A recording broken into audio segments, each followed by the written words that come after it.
warahmatullahi wabarakatuh. Salam rahayu, salam budaya, salam sejahtera untuk kita semua.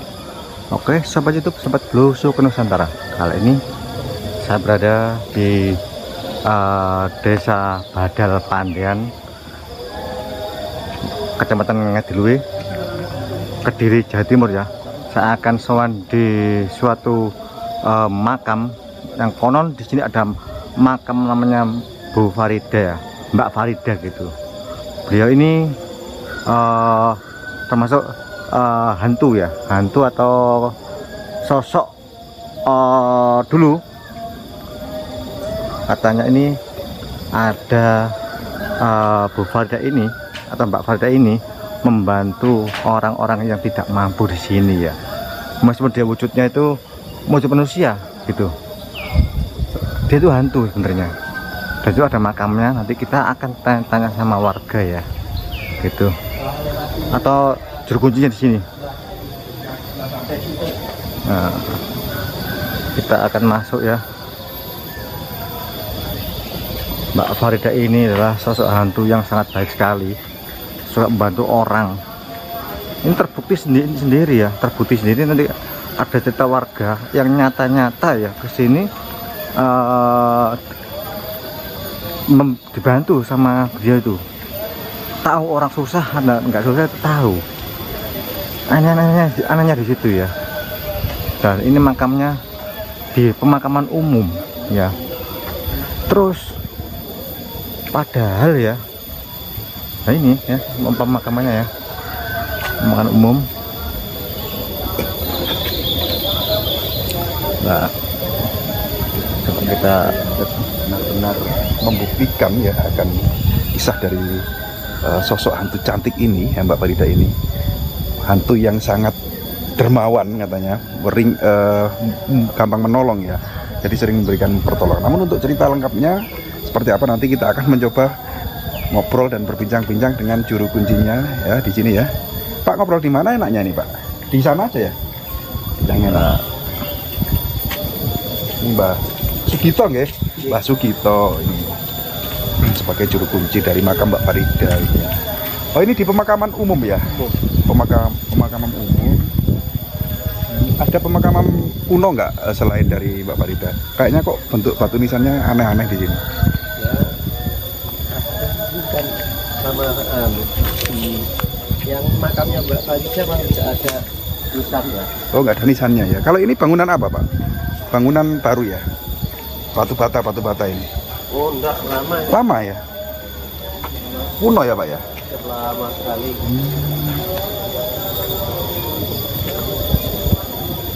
Jadi di antara makam umum ya? ya, ternyata ya sahabat ya, di antara pemakaman umum ini ada makam Mbak Farida. Mbak Farida adalah hantu cantik yang suka dermawan, suka membagi-bagikan hartanya ya. Anehnya hartanya asli duit, asli itu ya, bisa membelikan sesuatu ke orang. Nah.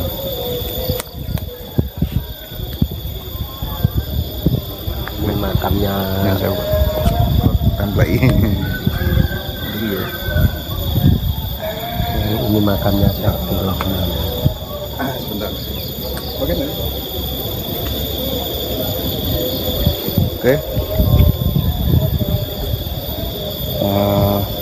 Pak Mbah Sugito,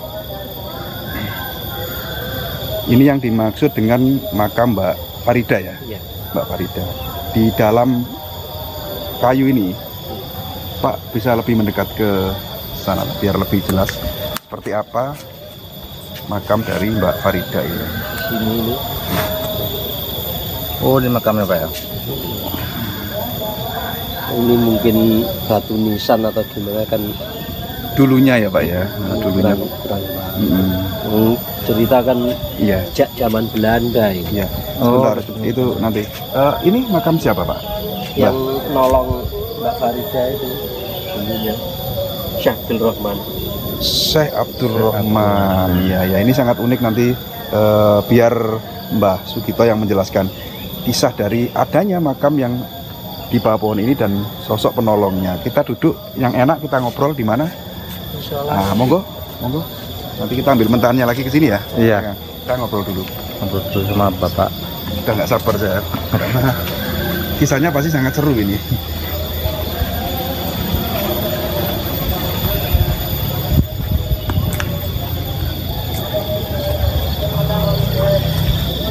Nah, ini musola ya, Pak? Anu, Mbak? Di sini aja nggak apa-apa? Di sini. Ya, boleh? Kita duduk sini, santai ya. Iya, sudah? Belum? Udah. Ya, Mbak Sugito, bisa dijelaskan untuk alamat dari makam Mbak Farida ini, ya? Terus kronologi adanya makam ini, jenengan kan lebih sangat paham. Jadi kita tidak usah banyak tanya, tapi jenengan coba ceritakan, Pak, seperti apa ini, penasaran. Ya, monggo. Sini yang di sini dimaksudnya makam Jaten di kawasan Desa Badal Pandean, Kecamatan Ngadiluwe, Kabupaten Kediri. Terus untuk cerita Mbak Farida ini, orang desa sini tahunya itu Mbak Farida itu sering membantu. Tapi kalau untuk yang istilahnya Sebenarnya gini, Pak, maaf saya potong ya. Siapa sebenarnya Mbak Farida itu, Pak?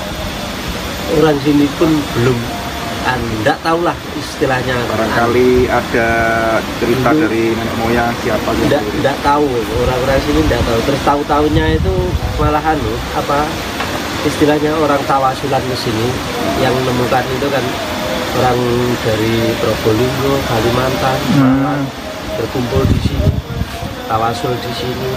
Terus istilahnya tempatnya makamnya Mbak Farida itu. Tapi kalau cerita Mbak Farida sendiri sebenarnya cuma seperti apa, mitos-mitos itu asalnya itu kan. Tahunya pokoknya Mbak Farida itu mulai terkenalnya itu pas dia kuliah di Jakarta, pernah dilamar oleh dosennya ke sini. Oh, jadi ada cerita Mbak Farida ini kuliah di Jakarta, terus tiba-tiba ada dosen yang melamar ke sini, mencari alamatnya Mbak Farida. Terus ya tahunnya itu kan, terus setelah itu baru apa, mulai terkenalnya itu sering membantu orang-orang yang kesusahan.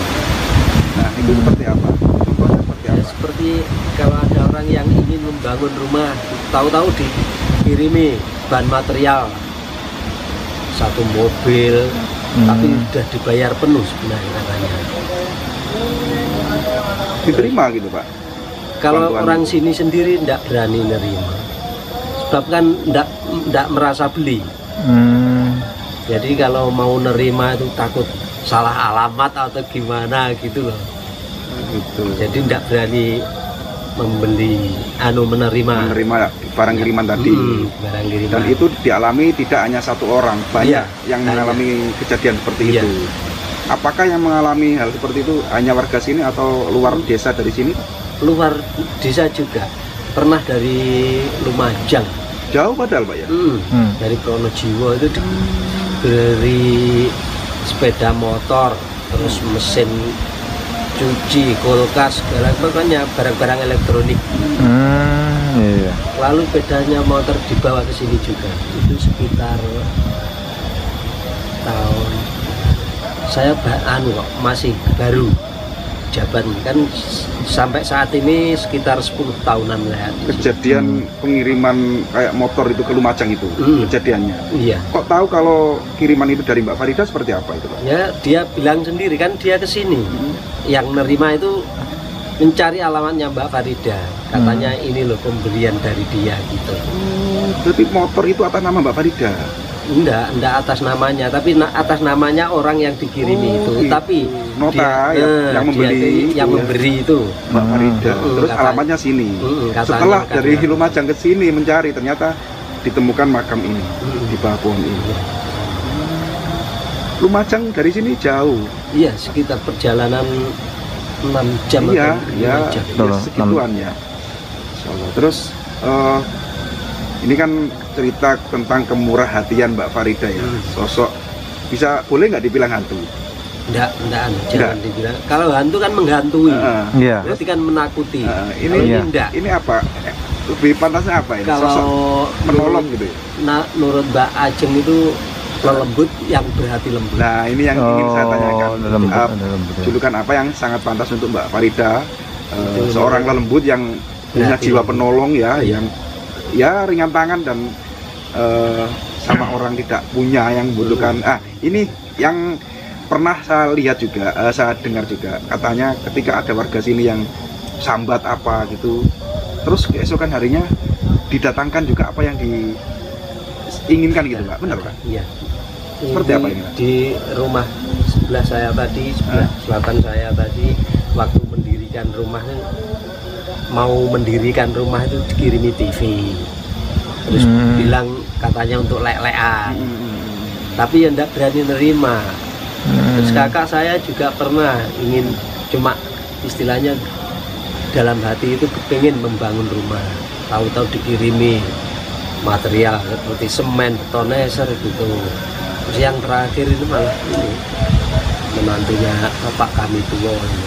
Dikirimi apa itu? Ya dikirimi bahan bangunan. Material gitu. Material bangunan. Ya. Terus ada lagi ketika ada acara bantengan atau jaranan gitu ya, ketika gadi atau apa, larinya ke sini. Iya. Seperti apa itu, Pak? Itu pas kegiatan di anukan grup jaranan anak saya itu Ya. main di sebelah tadi rumah yang paling Oh, barat iya. tadi Iya. kan itu agak luas halamannya. Iya, betul. Setelah hampir selesai langsung barongannya lari ke situ. Secara tiba-tiba naluri gaibnya mengajak atau mengantar ke tempat ini. Masuk ke Istilahnya kan pertama datang kan ya minta restu dari sini. Itu kan yang gambutnya. Iya. Datang ke sini, terus setelah itu mungkin dia itu pamitan pulang atau gimana kan, ya, kembali lah. dalam posisi masih dadi masih kesurupan ya kan. Ada lagi yang saya dengar juga, Pak, kejadian di Kediri juga ada seorang yang COD apa gitu dulu, Ada yang melihat ciri-ciri Mbak Farida itu seperti apa Pak? ya, orangnya cantik, katanya pakai sepatu merah Ya? ya. Itu orang kita Kabupaten itu COD-an Pelek ya? Salep ya. Beda ya? Dan harganya katanya 1.500.000 yang mungkin kan racing atau gimana Ya. gitu. Itu dia bawa uangnya kurang, terus tahu-tahu ada perempuan di situ dibayari. Terus bayar semua ya. Langsung dibayari oleh perempuan itu. Terus dia kan belum kenal, belum apa, kok ada perempuan baik kan. Terus waktu itu kan gerimis katanya. Terus dia kenalan lah. Sejak tadi aku malah membayari pelet segala kok belum tahu namanya siapa gitu. Terus dia bilang Farida rumahnya nggak duit cuma gitu. Cuman gitu. Iya, terus setelah beli gorengan yang laki-lakinya itu yang pesan itu beli gorengan terus ditinggal bayari, ditengok udah enggak Sudah nggak ada. Tapi cuman ingat namanya Farida, alamatnya dulu, pakai sepatu merah dan baju putih kalau nggak salah. Iya. Ya? Terus Oke. setelah itu ya orangnya ya ke sini yang dari Kademangan itu. Dengan mencari nama Mbak Farida. Nyari namanya Mbak Farida itu. Jadi ya, menemui saya hari Iya. kan kalau cerita sebenarnya itu kalau orang sini sendiri malah nggak ada yang tahu. Kakek saya, buyut saya itu saja nggak. Nggak ada yang Nggak tahu ya. Sebab cerita itu kan sekitar zaman Belanda dulu. kejadiannya. Kejadiannya menurut orang yang tawasulan di sini. Yang tawasulan. Kan biasa yang menemukan makom-makom seperti itu kan Iya, para pencipta sejarah ya. le Pemburu makam-makam keramat gitu biasanya. Ya, Tadi jenengan juga cerita bahwa di samping dari makam Mbak Farida itu ada makam juga. Makam siapa? Terus Makamnya- siapa itu, Pak? Makamnya Syekh Abdul Rahman. Hmm. Karena menurut ceritanya yang tawasulan ke sini kan dia itu yang menolong Mbak Farida itu. Makamkan situ, dia meninggal juga dimakamkan di situ. Itu katanya. Iya, Pak. Kayu itu sudah berlubang dari dulu ya? Iya. Saya tahunya itu kalau pas saya jadi juru kunci itu, terus orang tawasulan datang, itu kan bilang jangan buat bakar sampah. Di situ ada makamnya 4. Di dalam pohon. Dia sekitar pohon itu kan dulu Iya, iya. tidak rata gitu, sampai tinggi di atasnya lubang itu. Hmm. Terus setelah tahu gitu bersih sama teman-teman itu, akhirnya kelihatan lubangnya itu langsung dibersih sampai dalam. Ternyata dalam itu bukan pohonnya, malah kulitnya juga masuk ke dalam. Berarti kulitnya ya, bukan Kan biasanya kalau lubang itu kan dalam kan cuma Kayu ya. Tapi itu kulitnya juga ada. tapi nggak rojo gitu. Enggak. Kalau lihat apa istilahnya besarnya pohon terus lubangnya segitu kan Iya, iya. kemungkinan besar bisa roboh. Iya. Tapi Pernah ada juga cerita ini katanya, Pak. Katanya dulu waktu ada orang yang mau memotong rantingnya atau dahannya nggak bisa gitu ya. Seperti apa itu? Ada. itu dulu ini kan penuh pohon jati. Iya, iya. Ini terus diminta oleh Desa gitu. kecamatan untuk membangun masjid di depannya kecamatan Diluih itu. Iya. Jadi pohon kayunya dari sini ada satu pohon yang tidak bisa diangkat, bahkan sampai bawa kren pun tidak bisa mengeluarkan. Pohon jati ya. Pohon jati itu dulu mungkin tingginya hampir saya saja kemarin kan dulu masih kecil ya. Iya. Jadi saya berdiri itu tidak kelihatan. Kayu roboh itu jangan berdiri karena besarnya itu. saking Nah, iya. krennya itu karena biasanya di luar makam sini itu katanya kan lebih besar daripada ini aja, kuat ngangkat gitu. Kan sepertinya meremehkan. Meremehkan, betul. Nah itu akhirnya keling dongkraknya itu pedot.